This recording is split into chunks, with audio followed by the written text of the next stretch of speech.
Yeah.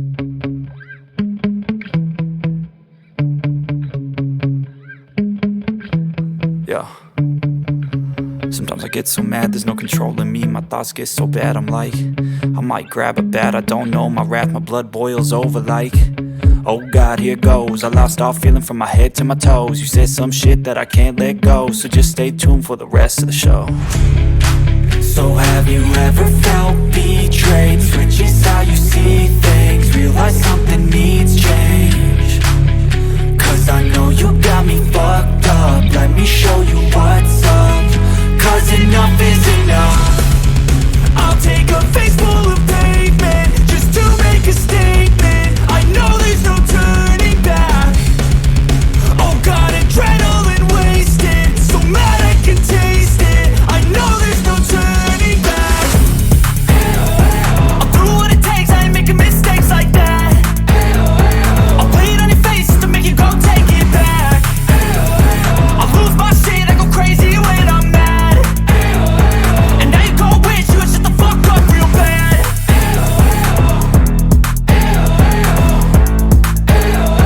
And now that I'm gone, yeah, I know there's no turning back.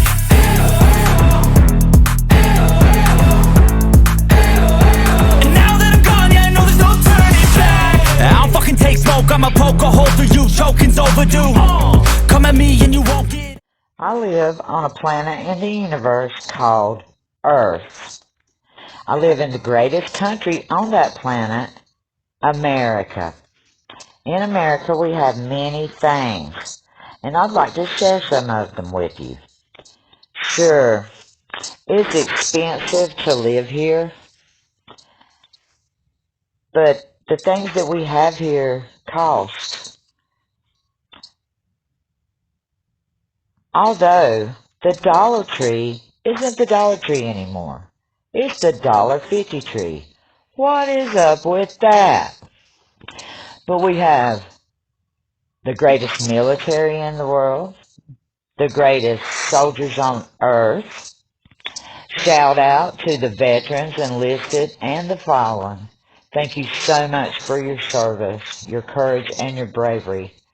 Thank you for fighting so that I could make this video, so that I could walk down the street and not feel threatened, so that I could be me in my country, on my planet.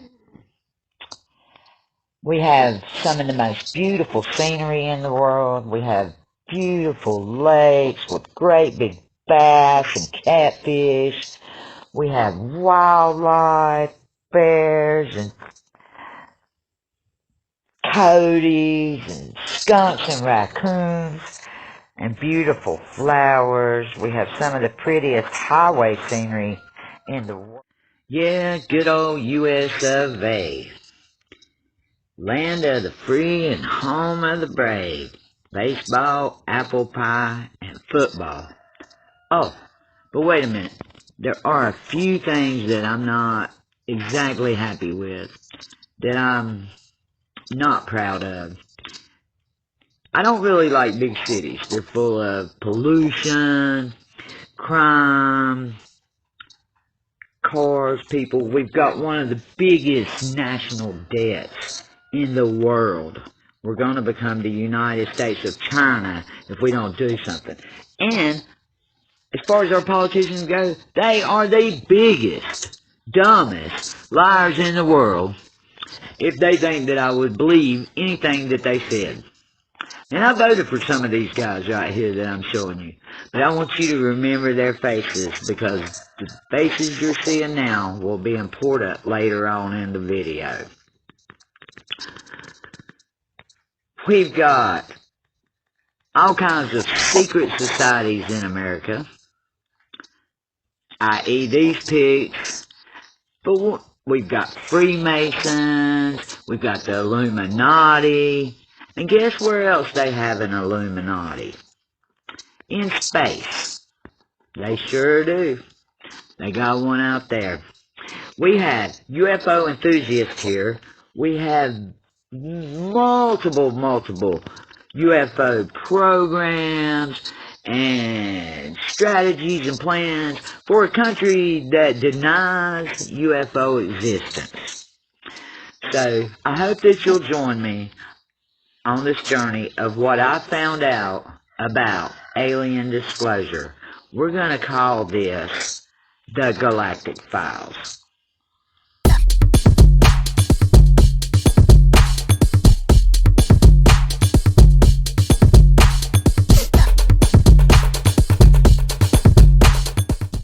These are some pretty important terms to the video that I just got to get out of the way before I can go any further. UFO, unidentified flying object. UAP, unidentified aerial phenomenon. SUA, special use airspace. NORAD, North American Aerospace Defense Command.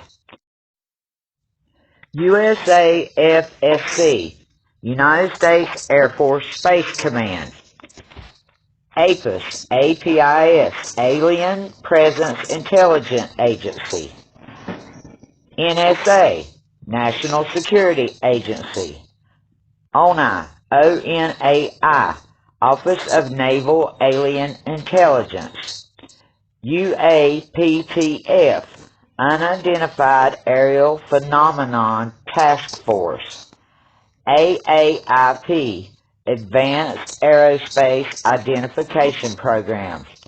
DoD, U.S. Department of Defense.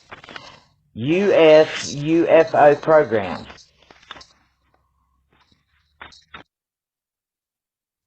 In 2021, the UAPTF, or the United States Aerospace Phenomenon Task Force, was replaced by the AOIMSG, Airborne Object Identification Management Synchronization Group.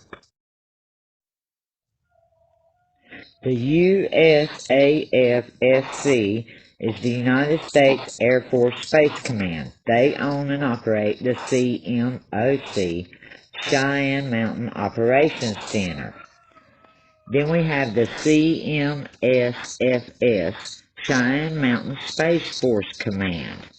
USSC, United States Strategic Command. US NORTHCOM, the United States Northern Command. CNSA, Chinese National Security Agency. The AIRT is the Alien Invasion Response Team. And they are made up by the former Council of Nine, which was co-founded by the Solipsi Ray and the El Manuk. It is now known as the Council of Five. It's an alien invasion response team, interstellar guardians of the universe. They are the guardians of Earth. They have been guarding Earth for as long as alien history has been recorded. This council is made up of 5 peacekeeping, gentle, highly advanced alien races. The Amethyr race, they're the leaders of the council. The Aurelia race, the Igorot race, the Ginvo race, and the Redan race. Not much at all is known about any of these races. They're very secretive. We just know that they rule space, all galaxies, all interstellar systems, and they have the most powerful weapons in existence. I can't get my guys in my sessions to confirm this, but I guarantee you this is what they mean when they say, police, police, they're the space police. Okay, finally, to the meat of the Earth, the third planet from the Sun in our solar system, which is inside of a galaxy called the Milky Way. So in a universe of over 2 trillion galaxies, the Anunnaki chose to come here. The Anunnaki come from Earth's solar system, from the planet Nibiru. In appearance, they resemble humans, but they're much more muscular and taller. Their height is estimated to be 2.5 meters, or up to 8 foot. Yes, 8 foot. The Anunnaki were not the first alien race to land on the planet Earth. But when they landed, they took the planet from those that were here, making them the most powerful race ever on Earth. The Anunnaki were also referred to as the Elohim, the powerful ones from the sky, and the sky gods. The Anunnaki would end up being deified and eventually worshipped as gods. But that's not all the Anunnaki done. They genetically engineered intelligent non-alien beings on Earth to use for slaves. I'm sure that this took several attempts. I can't even imagine. It was like a big experiment ball, I suppose. They started out with some primate DNA. Oops, my bad, guys. I really don't know how that happened. I don't know how that could be. But anyway, they started out with some primate DNA, and they just kept messing with the genetic strain, tweaking that DNA, moving up. Moved up just a little more. And maybe just some more. Finally, they had climbed the genetic ladder high enough to get a good, hearty, working, living, breathing specimen to enslave. The Anunnaki are not known for socializing with other alien races. They only have one ally that they will cooperate with.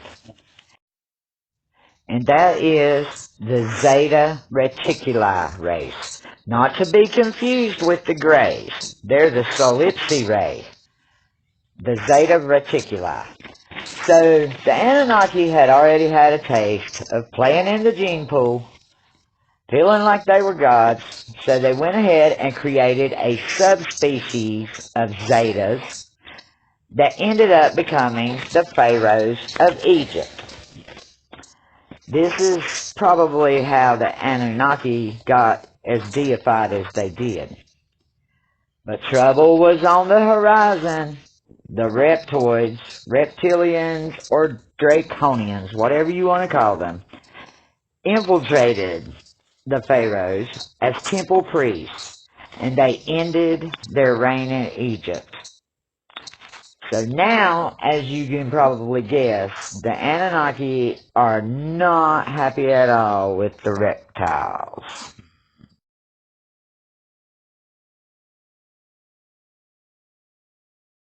Since the Anunnaki were human development architects, they created the subspecies of Zetas, as I said, that were the pharaohs. 30% of that subspecies is still living here on Earth. Both the original Zeta Reticuli and the descendants of the pharaohs, the bloodline, are still living on Earth. The descendants' royal bloodline is supposedly still here within the blue bloods and the royalty, that the leadership within Earth. The Anunnaki were slave masters, human development architects, and their disposition would depend on what day it was and who that they were having to put forth an attitude to. If you were their enemy, they could be deadly. But mostly they were benevolent because they tried to treat the slaves good. They just, all the infighting and everything between them, it carried over though. Okay, so I am tempted to stray some more right here. There's just so much involved with the Anunnaki. And go ahead and tell you the story of the Triad, which is the Anunnaki, the god Anu, Enki, and Enlil. But I'm going to save that for the next video because there's so much there and there's a lot of comparisons that I want to make. So I put up those few facts about it and then I'm just going to save that for the next video. Moving on to the Zeta Reticuli, aka the Symbol. They are from the constellation Nets, and they are often confused with the races of Mitre and the Solipsi Ray, which are the little grays. Now, the Zetas are considered grays too, but there are many different species of grays. The little friendly grays are the Solipsi Ray. They are allies of the Anunnaki, and they represent the true Anunnakis on Earth. They send information of the Earth back to the Anunnakis, and this was confirmed by Apis and the Council of Five at least 25 times a year. They transmit it back to them. So, they were the first known Earth visit around 4000 AD. And the subspecies of Zeta was the first hybrids engineered by the Anunnaki. They were engineered even before the humans were. Okay, of Anunnaki origin are the Kurs. They are gods of lands. Their planet is Dillimans, and this is where Enlil and Enlil, they were brothers, they were twins, supposedly were from this race. Early human development architects, just like the Anunnaki, since they were Anunnaki origin, of course they also live on Earth. And they live within this, like, gold-based liquid. They have an unknown temperament. It's kind of just like the Anunnaki. It depends on who they're dealing with. If they're dealing with an enemy, they can be very, very hostile. If not, they can be very, very benevolent. The government has knowledge of them. The government is in contact with them. There's not a lot on a lot of these races. You know, it's just really hard to get information. I would love to have more for you. And maybe I can expand on it at a different time. But for right now, that's really all I have on them. Couldn't find a picture of what they supposedly look like, their height or anything. A lot of these races, they describe their heights and everything. But, there just wasn't much under the Anunnaki origin. So this was all I could find as far as being tied to the Anunnaki. It doesn't mean there isn't more out there. If I find more, I'll, do another video. Okay, so next we're going to move on to the reptilians. Okay, guys. I'm going to try to be a little bit more efficient on this section of the video.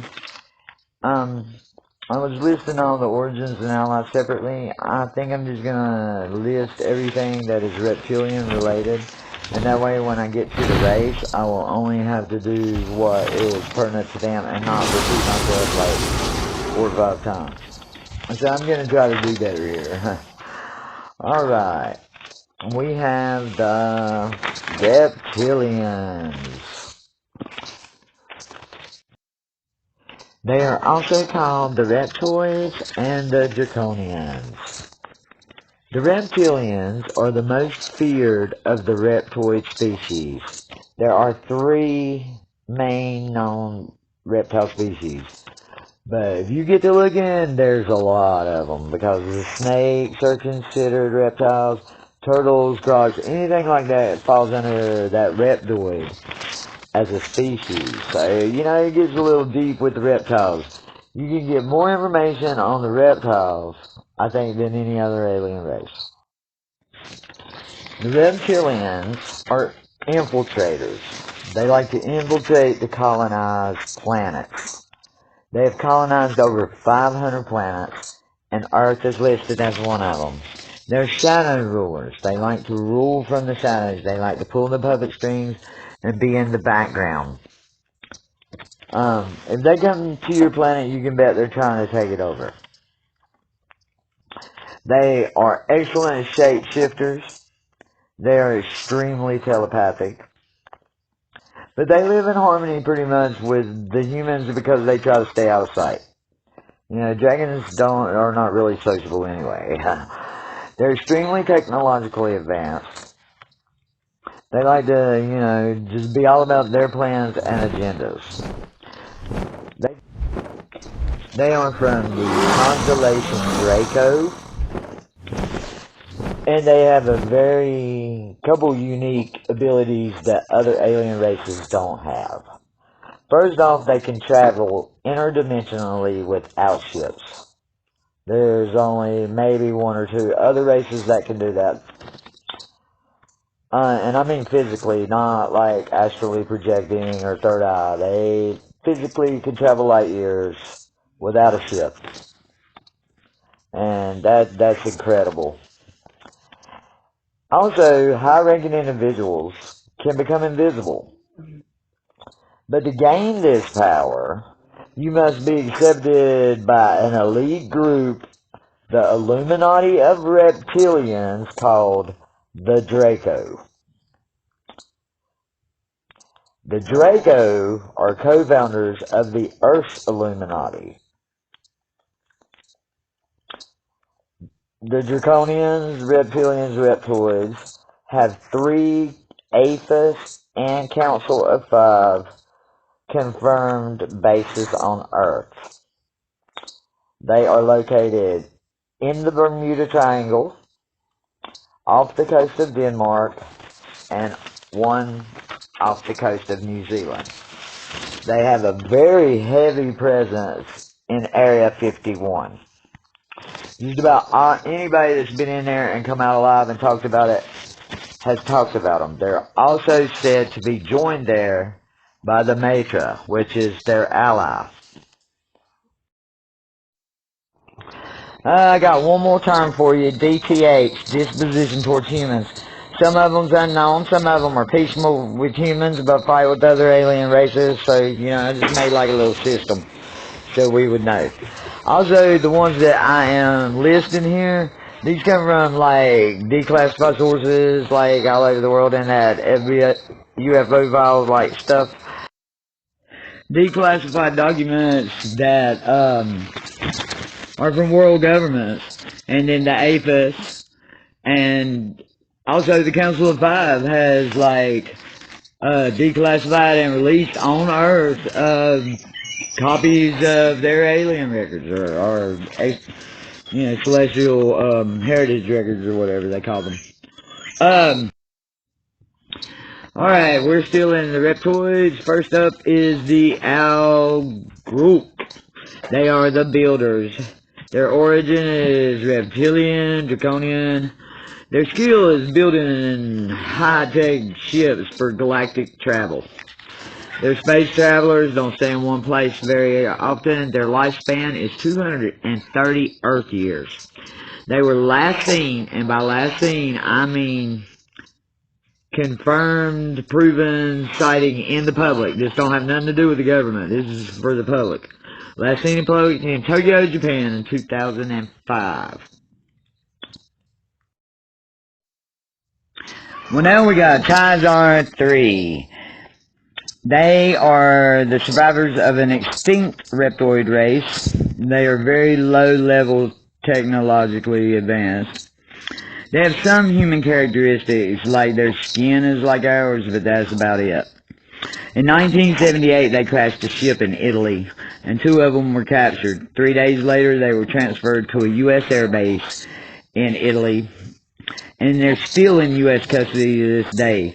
Their locations unknown, and APHIS has attempted to find out. There's a couple points of interest, locations of containment, one in the South Pacific and one in Japan. The former USSR obtained a video that APHIS now has that shows the captives in U.S. custody. And the last known sighting in public of one was in Canada in 2001. Threat level to humans is pretty much unknown. Okay, the Mythali. They're not reptilian, but genetically they're linked to the reptilians. However that works. I don't know nothing about genetics.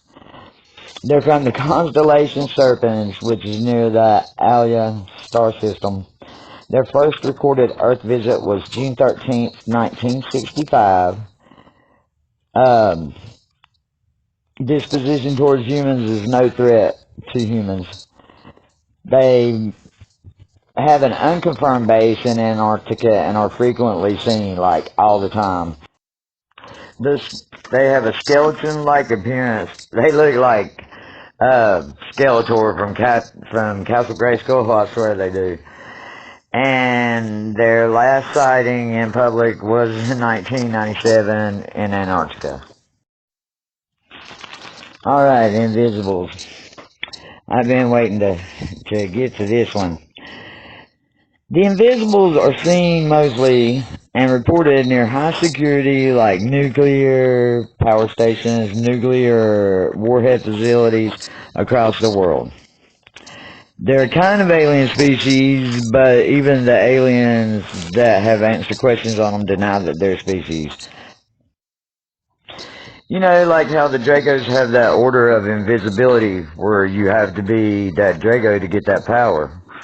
Well, I think it's like that. I think they just are a group of celestial beings with that power that can go anywhere or do anything. You know, you got certain ones that stop nuclear war. You got certain demons that come after people. You got certain angels that help people. They can be seen if they want to be seen, but that smell is unmistakable. And when I read that, I about fell out. Their reflections often get caught in glass, and because glass catches their reflection. Dogs are the U.S. military's best weapon against them, because they can see them, smell them, and they'll bark incessantly, and sometimes they will even attack them. That sounds really familiar to me. They're possibly reptoid or reptilian, and they come from the constellation Mensa. And that's all I really got on them. But yeah, that really hit home for me. The Matra. They have 2 home planets in the constellation Magopel. They are around the same height as humans, and they get up to be about 6.2 feet high. They are a parasite race. They openly conduct human abductions. They're violent towards humans. They want to colonize Earth. They got that in their head. This race is hermaphrodite. Their lifespan is around 120 Earth years. They have colonized 26 known planets throughout, like the galaxies right around us. They are responsible, according to Council of Five documents and APHIS documents, for at least 5,000 human male disappearances in the last 10 years. They prefer human males, but they have taken females in the past. They are allies to the reptoids, the Jig Hantic, and they created the X5 Tycook. The Jig Hantic, and they created the X5 Tycook, which is a silicone or like some kind of chemical based AI slave. Sure enough, an AI slave. They are forced by the Maedra to abduct and spy on people. Their lifespan is immortal because they have no organic composition. But the materials that the Maedras need to build one are extremely rare. Estimated numbers of these being in existence are 300 or less. But still, that's a lot of AI to be serving a already hostile alien, extremely hostile alien. They use rational thinking, and they have their own ships separate from, the Maedra. And they were last seen in Australia in 1997. Okay, the Jighantuk. They have contact with at least 3 known world governments, but it's still classified which ones. They're extremely violent. They're from the constellation Horologium. And they're violent to aliens and humans, by the way. I missed that. They are allies with the Maedras, and they were last seen in Houston, Texas in 2003. Okay, so I think I'm gonna cut it right there because I covered the 3 main categories that I wanted to cover, plus all of the terms in this video. I know it's an extremely long video, but the next ones won't be this long, so, and I'm making it for a guy, for myself, too, so, when I'm researching or whatever, I do that. This is how I do. So, I just hope that you enjoy it. So, I'm going to put a little music in here for your enjoyment, pleasure, and I thank you so much. Please smash that like button. Please, we can't get an algorithm without it. Thank you for watching. Bye-bye.